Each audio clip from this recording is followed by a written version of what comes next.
We're back with Brew of the Blue again here on Tuesday. Hope everybody had a good bank holiday weekend. I'd like to say Laura Gates joins me today for a chat. First and foremost, Laura, you've got your hamster with you. I've got Phil with me. Phil, because, not named after Phil Neville, is it? No, it's hello.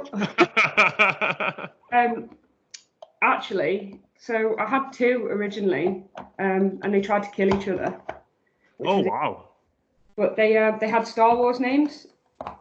Hammerkin, because I thought I was really funny, Hammerkin, and then Kenobi.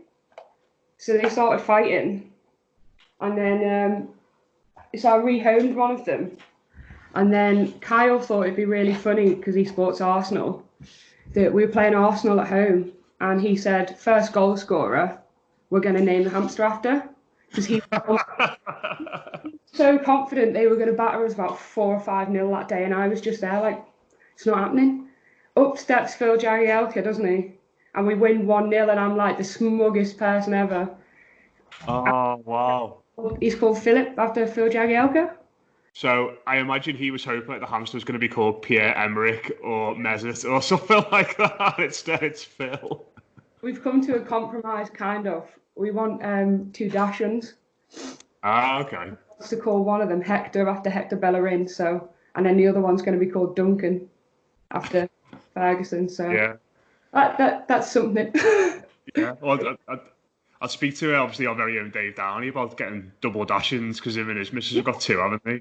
I know he always puts pictures up like on Twitter and Instagram and that, but I've not seen them on here. So I think we hear them, don't we? So yeah, hear them a lot on the shows. Yeah, they're always there to give a bark in the background. But no, like you said before we started recording, I did ask for more pet involvement on the Blue Room. So there we go. What's it like for you guys on match day then? Because obviously a lot of us, from the city and that have obviously got red and blue, and it's not talk about Derby Day, but I imagine being an Arsenal fan, it's a little bit different.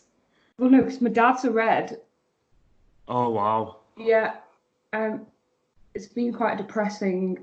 It's obviously that game, wasn't it, a few weeks back, and you think Calvert-Lewin puts us 1-0 up, and I'm sat there like, because we basically have sort of an agreement that neither of us celebrate or we try and stay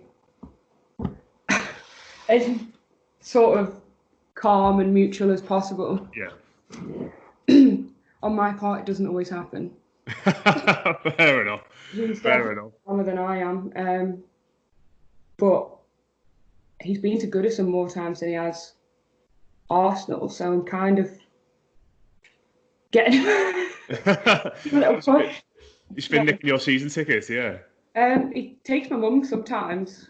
My mum, for whatever reason, can't make it, and he's there. He'll just come along. So, and then we do like a swap because my mum sits with our best mate, and then I sit up in the main stand. So we do like a bit of a swap where my mate will go and sit up in the main stand in my seat, and then me and Kyle will be in my mum and his seat, and we just kind of. I can't remember the last time I sat in my main stand seat now because I keep swapping with people. So yeah. That's all right. So obviously people follow you on Twitter. You've been on our show. You're a student. How's this? Not any. You have been a student. A year. Well, nearly a year. Yeah.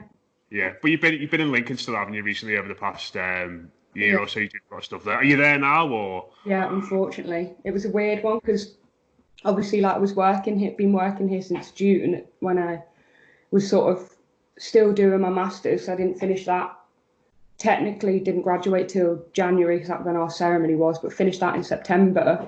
Had been doing a digital marketing job over here for an agency, and unfortunately lost that job in February. Obviously, we had that chat and everything about it. Mm-hmm. But yeah, like it's been this whole situation in the world at the moment has kind of ruined my plans for the time being because we were meant to have been moving sort of by May time back up northwest way, whether that be Manchester, Liverpool or whatever. So yeah, a bit gutted about that, but I'm safe and I'm healthy and my family are all right, so I'm still here. And my mum and dad they did ring me sort of at the beginning of all this, just before it sort of came lockdown kind of thing. And they were like, oh, we were wondering whether you should come home. And I was like, absolutely no chance. Like, we'd all kill each other within a week. Yeah, having a blue and a red under the same roof and all that. Well, obviously, mum's blue, dad's red. And then my brother, he drove back up. He's at uni in Southampton. So he drove back home and he's now there. And I just thought, yeah, I'm not. Yeah. I'm going to stay here and just do my own. See you guys. Yeah. Is that your hamster making that noise in the background, by the way? Yeah. I can see it. Like, I was like, oh, I'm not gonna have any distractions today, but because usually he's dead quiet because obviously like they come out at night, but he's now like that across the living room. So I'm sat in the kitchen, but it's like open plan. I'm just like. I could just hear this banging in the background. I thought, what's that? I was like, oh, hang on, you put the ball down on the floor, so it's probably barging into the walls and stuff like that. He's a nightmare. He is a nightmare.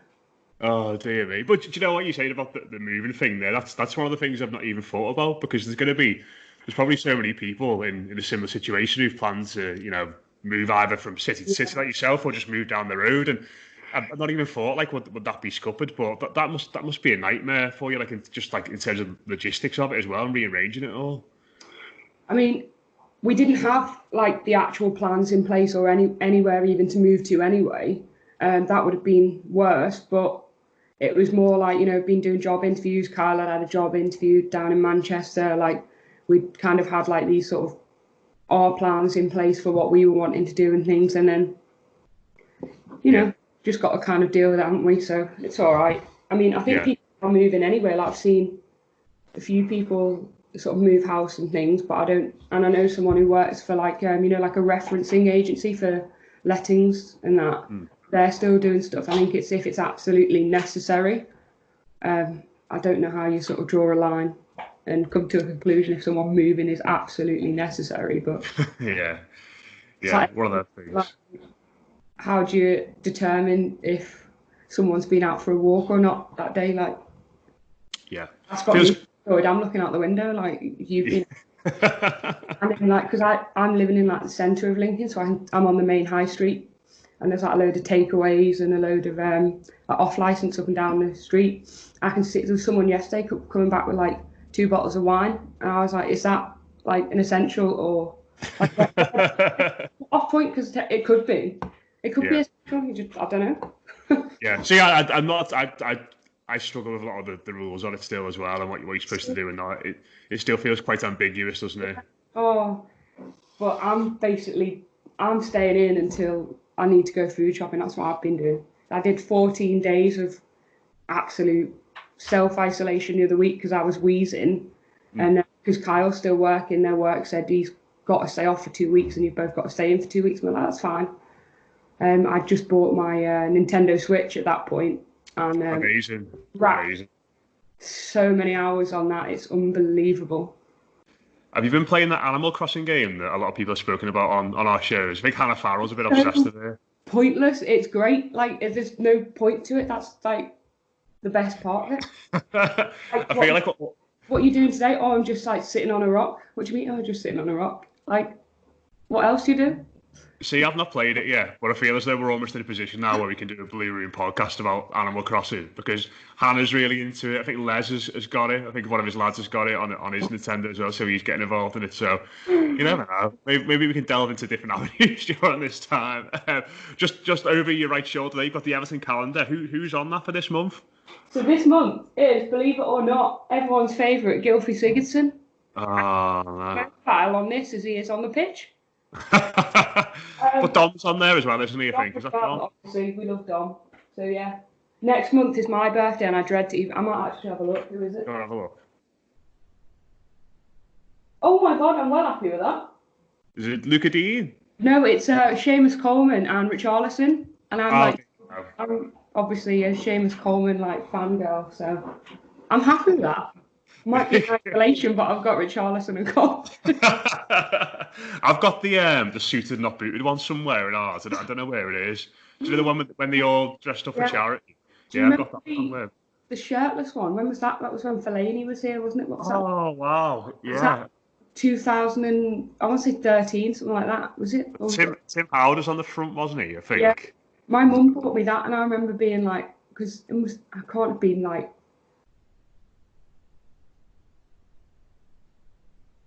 Oh,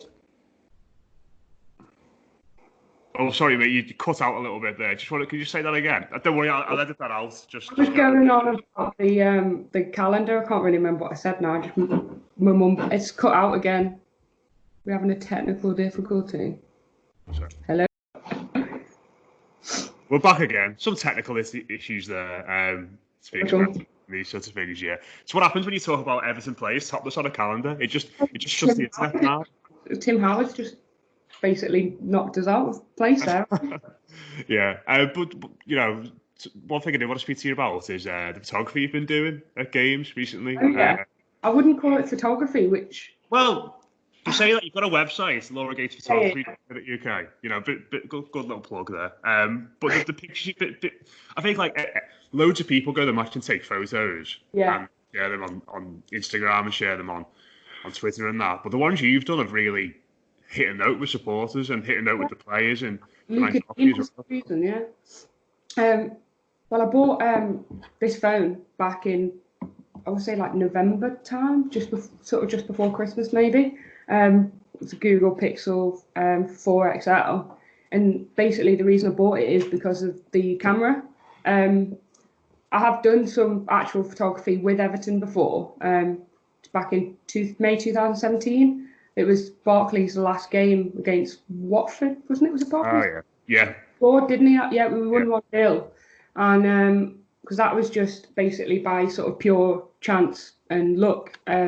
Because Tony, the photographer, follows me on Instagram, and he'd seen a few of my things, and he was like, "Oh, do you fancy?" He actually came up to me in the stadium and was like, "Do you fancy coming and doing a game?" And I was like, "Obviously, that's a huge opportunity." Tried to get me in for the Chelsea game that season. We just, for whatever reason, couldn't do it. There was already too many press passes and things that, whatever reason, couldn't do it. And then managed to get Watford. And yeah, luckily we won and took some good photos, and kind of just really with the phone, I've just taken a few, literally just like any other fan does when they're at the match, they've just taken a few photos.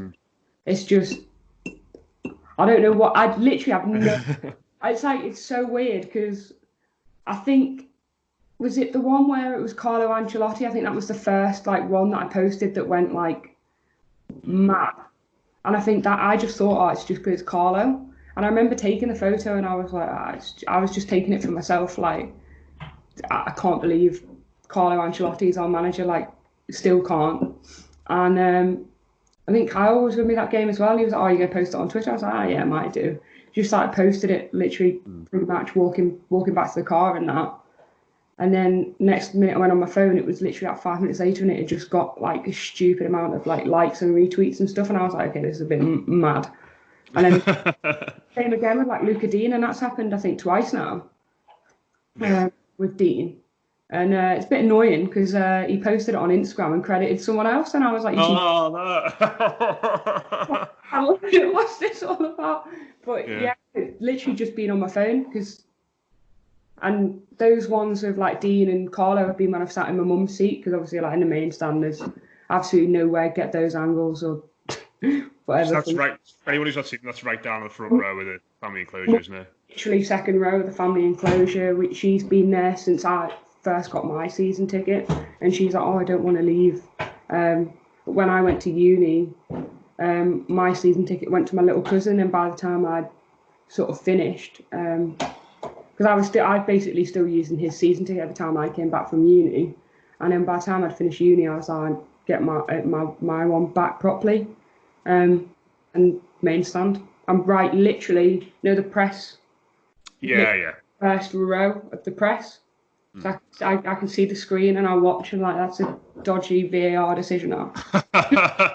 Now I've just made myself annoyed thinking about VAR. Do you like being able to see them in the ground or not? Because I think when you get those decisions, sometimes I try and get on Twitter and that, but the signal's terrible in the Garden Street where I sit. Do you always get? So do you have the people who sit by you sort of asking you "Laura, what does that screen look like?" We all sort of go lean over. There's all of us just yeah.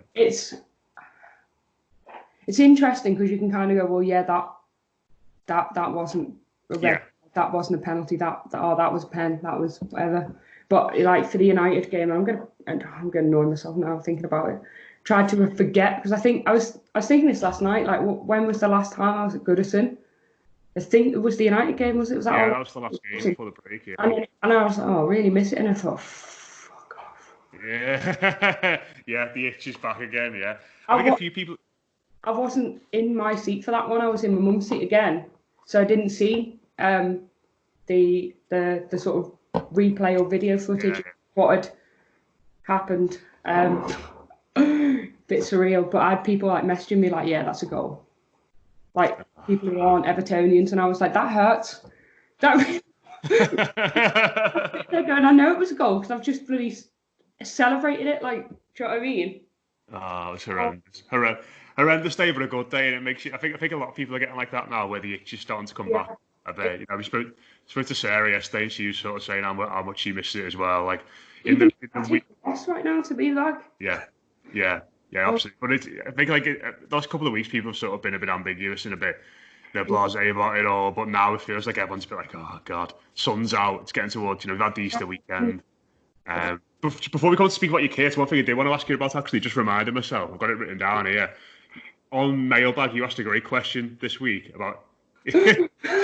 so Laura asked the question of how to break open your Easter eggs, and do you do it by headbutting the egg? And it sparked quite a conversation on Mailbag, which the guys did this week. I mean, what are your thoughts on the matter? firstly, I couldn't stop laughing at Mike's reaction to the question. His face was something else because I see the footage that Les sent me. I just sat there laughing at but I didn't actually get any Easter eggs this year. At times, but well, we're in isolation, and That's true. as a non-essential, That's true. the shop the other day, and Kyle goes, "Come on, we could get some Easter eggs." And I was like, "It's not essential."